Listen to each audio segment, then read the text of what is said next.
Pemerintahan preman. Rakyat mereaksi RUU HIP yang dinilai berbau komunis dan membuka peluang bangkitnya Neo-PKI. Sikap pemerintah maupun DPR ditunggu oleh masyarakat. Apakah DPR akan mencabut melalui paripurna Dewan atau pemerintah menyatakan tidak akan melakukan pembahasan? Masyarakat pun masih berunjuk rasa di depan gedung DPR RI.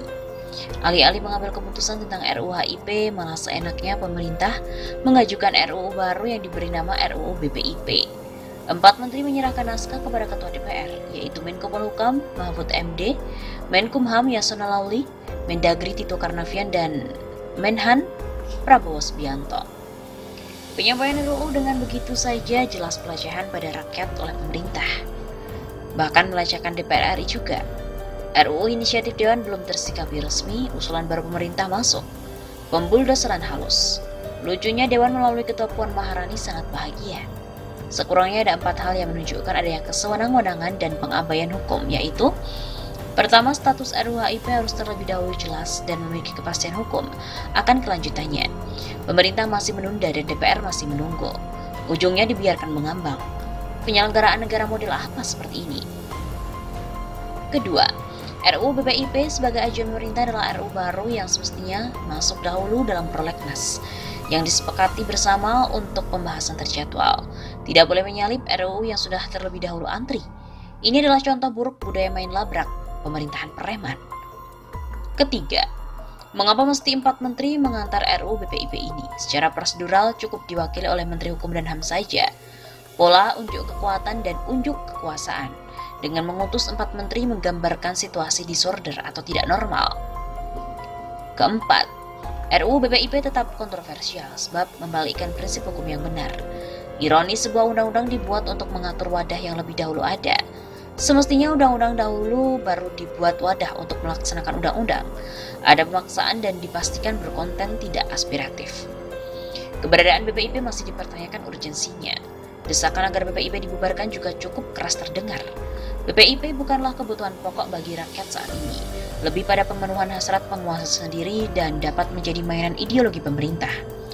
Harusnya pemerintah dan DPR ini cooling down, berkaitan dengan RUU HIP yang berbau komunisme tersebut. Sangat kuat tuntutan untuk melakukan pengusutan dugaan adanya penyusup makar ideologis RUU HIP. Lakukan proses politik dan hukum terhadap oknum yang menunggangi situasi. Pemerintahan preman adalah pemerintah yang abai pada prinsip-prinsip pemerintahan yang baik. Pemerintah yang menganggap enteng aspirasi rakyat. Pemerintah yang mengacak-acak wibawa wakil rakyat. Pemerintah yang memerintah dengan kekuatan alat pemaksa, memperalat ideologi, serta memanipulasi hukum. BPIP dan RUU BPIP adalah wujud pemaksaan dan keburukan dari rezim yang false governance, false public policy, dan false authority. Itulah rezim Jokowi.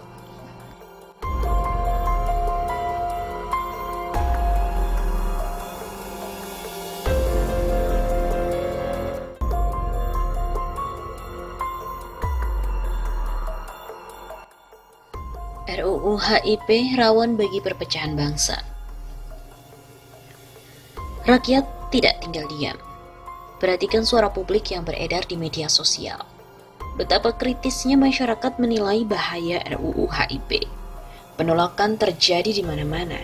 Umat Islam dan kelompok anti-komunis menggelindingkan dan mengangkat isu kebangkitan PKI dan mengkhawatirkan Undang-Undang HIP kelak akan menjadi alat pengembangan paham komunisme, Marxisme-Leninisme secara terselubung. RUU HIP yang cacat yuridis, filosofis, dan sosiologis tidak layak untuk ditetapkan sebagai undang-undang. Muatan politik sangat kental. Partai pemenang pemilu mencoba menggoyang dengan bermain licik di RUU HIP. Rakyat tidak sebodoh yang diduga untuk mudah terkecoh dengan permainan ini. Secara yuridis, RUU ini bermasalah karena ditetapkan oleh DPR dengan rekayasa. Diketuk palu bulan Ramadan menjelang buka, dihadiri fisik hanya 41 anggota DPR. Kehadiran virtual yang tidak sehat dengan ruang sempit untuk menyampaikan pendapat. Pengambilan keputusan yang dipaksakan. Bagaimana ada satu fraksi? Artinya ada sejumlah anggota yang tidak setuju, lalu bisa diketuk palu dengan putusan aklamasi. Jelas melanggar hukum dan melanggar asas demokrasi. Secara filosofis, masalah ideologi negara ini tidak patut menjadi muatan sebuah undang-undang.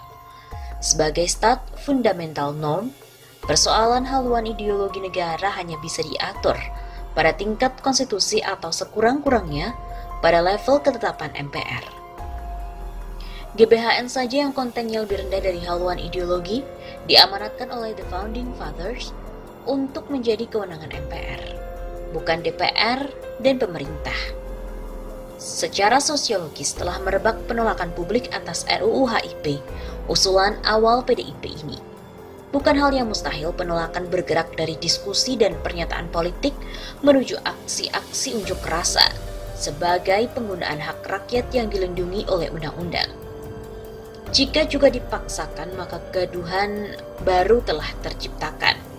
Pemerintah tentu memiliki pekerjaan rumah yang tak perlu.